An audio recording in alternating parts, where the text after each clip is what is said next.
Hello friends, bright future classes आपल्या या favourite YouTube चॅनलवर मी प्राध्यापक मुकुंदा माळी सर आपणा सर्वांचं मनापासून स्वागत करतो. मित्रांनो, आपल्या आजच्या व्हिडिओच्या माध्यमातून आपण इयत्ता 6वीच्या टेक्स्टबुक मधील lesson number 1.4 the people who protect nature या लेसनचे क्वेश्चन्स मित्रांनो अभ्यासणार आहोत. त्यासाठी हा व्हिडिओ शेवटपर्यंत नक्कीच अभ्यासा. मित्रांनो, व्हिडिओला सुरुवात करण्यापूर्वी व्हिडिओला पटापट लाईक करून शेअर करून द्या आणि आपण जर चॅनलवर नवीन असाल तर चॅनलला सबस्क्राईब करायला विसरू नका. चला तर सुरुवात करूया आपल्या आजच्या व्हिडिओला. The people who protect nature त्यातली मित्रांनो आपल्याला दिलेली पहिली ऍक्टिव्हिटी बघूया. डू यू नो, तुम्हाला माहिती आहे का, the names of the following pictures. खाली दिलेल्या चित्रांची नावं. मित्रांनो, या ठिकाणी या चित्रांमध्ये आपल्याला झाडं दिसत आहेत. त्या झाडांची नावं आपल्याला या ठिकाणी सांगायची आहेत. तर पहिलं चित्र आहे बघा आपल्याला दिसणारं, हे आहे मित्रांनो बनियान ट्री म्हणजे वडाचे झाड. नंतर मित्रांनो हे आहे कॅक्टस म्हणजे निवडुंग, काटेरी वनस्पती मित्रांनो ही आहे. नंतर हे उंच वाढलेलं झाड मित्रांनो काय असतं, आपलं कोकोनट ट्री. आणि आपलं ख्रिसमस ट्री म्हणून आपलं प्रसिद्ध असणारं झाड मित्रांनो आहे पाईन ट्री. या प्रकारे आपल्याला दिलेले एक चित्र आहेत मित्रांनो, पिक्चर्स आहेत. झाडांची नावं या प्रकारे आपण या ठिकाणी फिल करणार आहोत. यानंतर मित्रांनो आपला जो लेसन आहे the people who protect nature या लेसनला आपण अभ्यासलेला आहे. आता या लेसनशी संबंधित असणारे आपल्या ज्या ऍक्टिव्हिटीज मित्रांनो आपल्याला दिलेल्या आहेत, चला तर त्यांना संपूर्ण एक्सप्लेनेशन विथ मराठी आपण समजून घेऊया. जाऊया आपल्या पुढच्या प्रश्नाकडे. Question number C, read the text and complete the following sentences. मित्रांनो, हा लेसन वाचल्यानंतर आता आपल्याला हा पुढील प्रश्न पूर्ण करायचा आहे. वाक्य पूर्ण करायचे आहेत. फिल इन द ब्लँकचा हा मित्रांनो आपला सोपा प्रश्न आहे बघा. Forest gives us fresh air, clean water. तर निसर्ग म्हणजे आपला जंगल आपल्याला काय देतं, फ्रेश एअर देत असतं, शुद्ध हवा देतं, स्वच्छ पाणी देत असतं. आणि या ब्लँक प्लेस मध्ये आपल्याला लिहायचं बघा या ठिकाणी फूड अँड शेल्टर म्हणजे आपल्याला निवाराही देतं, आश्रय देतं आणि अन्नही देतं. तुलसी गोडा प्लांटेड मोर दॅन, तुलसी गोडा यांनी 30,000 पेक्षा जास्त सेपलिंग्स म्हणजे बघा रोपटी मित्रांनो लावलेली आहेत. More than 30,000 saplings. तुलसी गोडा वर्क विथ, तुलसी गोडा काम करतात. काम केलं त्यांनी कोणासोबत, with the forest department, forest department सोबत त्यांनी काम केलं. Check dams and trenches help to store. बघा जे डॅम्स मित्रांनो चेक डॅम्स आहेत किंवा जे खंदक खोदले जातात त्यांचेच खोदले जातात, ते मदत करतात स्टोअर करण्यासाठी. काय स्टोअर करतात तर रेन वॉटर, पावसाचं पाणी स्टोअर करण्यासाठी मदत करतात. Raibai Soma Popere encourage farmers. बघा राईबाई सोमा पोपेरे यांनी शेतकऱ्यांना इन्करेज केलं कशासाठी, टू ग्रो लोकल क्रॉप्स. जे आपले लोकल क्रॉप्स आहेत, नेटिव्ह क्रॉप्स आहेत, त्यांना शेतकऱ्यांनी लावावं यासाठी त्यांनी प्रोत्साहन दिलं. या प्रकारे या रिकाम्या जागा आपल्याला या क्वेश्चन मध्ये मित्रांनो कंप्लीट करायचं आहे. Next question, question number D, complete the following table. या ठिकाणी आपल्याला हा दिलेला टेबल मित्रांनो पूर्ण करूया. आपण जे लेसन मध्ये अभ्यासलेत बघा 3 व्यक्ती जे आपल्यासाठी महत्वपूर्ण असं त्यांनी निसर्गासाठी आणि समाजासाठी कार्य केलेलं आहे. तुलसी गोडा, चैत्राम पवार आणि राईबाई पोपेरे. त्यांच्याबद्दलची माहिती थोडक्यात या ठिकाणी आपल्याला द्यायची आहे. त्यांचं राज्य, त्यांना आपण काय म्हणून ओळखतो, प्रसिद्ध आहेत, आणि त्यांना भारत सरकारने पद्मश्री हा सन्मान कोणत्या वर्षी दिला. या प्रकारे हा चार्ट आपण बघूया. बघा तुलसी गोडा या कर्नाटकातील रहिवासी मित्रांनो, त्यांचं राज्य काय आहे, कर्नाटका. त्यांना आपण वनदेवता किंवा एन्सायक्लोपीडिया ऑफ फॉरेस्ट म्हणून ओळखलं जातं. आणि त्यांना भारत सरकारने प्रतिष्ठेचा असणारा पुरस्कार पद्मश्री हा पुरस्कार 2021 साली देण्यात आला. चैत्राम पवार हे महाराष्ट्र राज्याचे रहिवासी आहेत आपल्या, ज्यांना वनबंधू किंवा वॉटर वॉरियर म्हणून ओळखलं जातं. त्यांना 2025 या वर्षी पद्मश्री पुरस्काराने सन्मानित करण्यात आलं. नंतर बघा राहीबाई पोपेरे हे आपल्या महाराष्ट्रातील रहिवासी आहेत, ज्यांना सीड मदर म्हणून ओळखलं जातं. आणि त्यांना 2020 या वर्षी भारत सरकारने प्रतिष्ठेचा असणारा पद्मश्री पुरस्काराने सन्मानित केलं त्यांच्या कार्याबद्दल. या प्रकारे या व्यक्तिमत्वांशी संबंधित असणारा हा चार्ट मित्रांनो आपण या ठिकाणी या प्रकारे कंप्लीट करणार आहोत. तर चला जाऊया पुढच्या प्रश्न. पुढचा प्रश्न मित्रांनो प्रश्न क्रमांक E, match the root words with the suitable prefix. One has been done for you. या ठिकाणी आपल्याला जे मूळ शब्द दिलेले आहेत, रूट वर्ड दिले आहेत, त्यांना योग्य ते प्रिफिक्स लावून आपल्याला शब्द मित्रांनो या ठिकाणी बनवायचा आहे. शब्द बघण्याच्या आधी चला पटापट व्हिडिओला लाईक करा सर्व विद्यार्थी मित्रांनी, आणि आपल्या मित्र मैत्रिणींपर्यंत नक्कीच आपल्या व्हिडिओला शेअर करा. आपण जर आपल्या चॅनलवर नवीन असाल तर सबस्क्राईब करायला विसरू नका. तर शब्द बघूया. बघा, स्टॉप हा शब्द आपल्याला या ठिकाणी दिलाय. स्टॉप या शब्दाला नॉन हे प्रिफिक्स लावल्यानंतर आपल्याला शब्द मिळतो नॉन स्टॉप. तसं नो शब्दाला आपल्याला एक प्रिफिक्स लावायचं बघा, अननोन. आपल्याला शब्द मिळेल मित्रांनो या ठिकाणी अननोन. नंतर प्रेझेंट. प्रेझेंटला आपण RE हे प्रिफिक्स लावल्यानंतर आपल्याला शब्द मिळतो represent.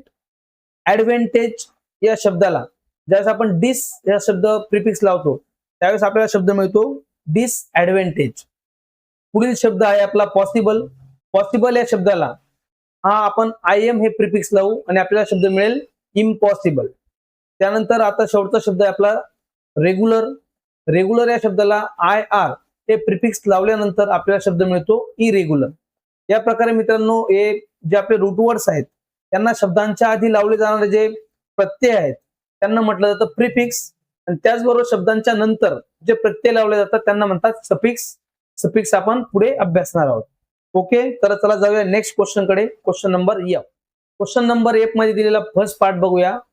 Look at the picture and read the sentences.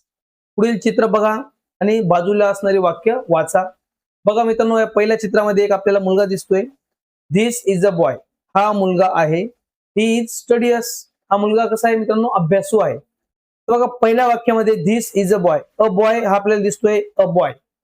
आणि पुढील वाक्यामध्ये हाच मुलगा मित्रांनो याच्याबद्दल बोलला जात आहे. हा मुलगा कसा आहे, स्टडियस म्हणजे अभ्यासू आहे. तर आपण अ बॉय इज स्टडियस असंही म्हणू शकतो, मुलगा अभ्यासू आहे.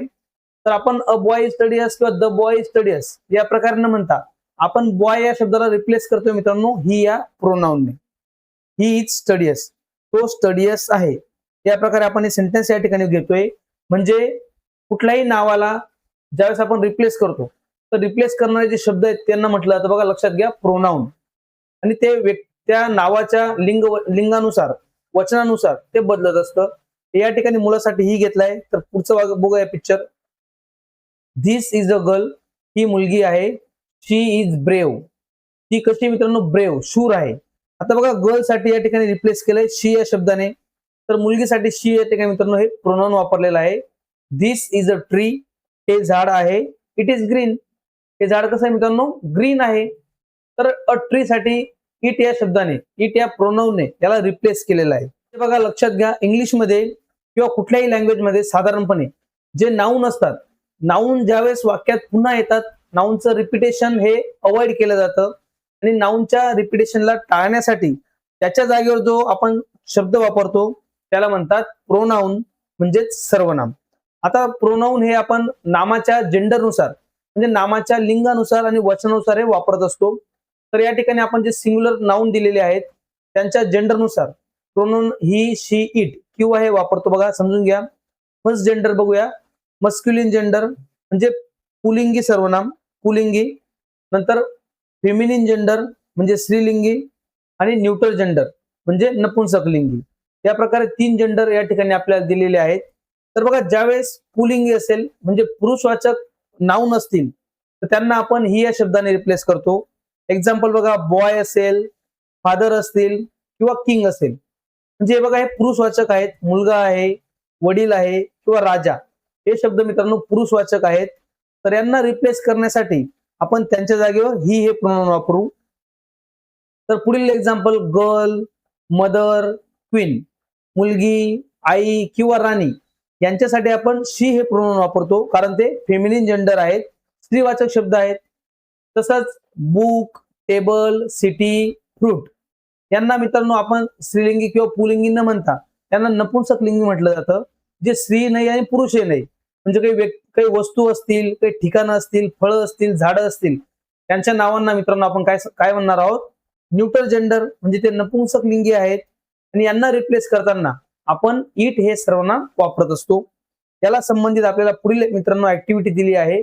ऍक्टिव्हिटी नंबर 3 बघा एफ मध्ये असणारी write the correct pronoun for the given words. पुढील दिलेल्या नामांसाठी पुढील दिलेल्या शब्दांसाठी योग्य ते प्रोनाउन वापरा.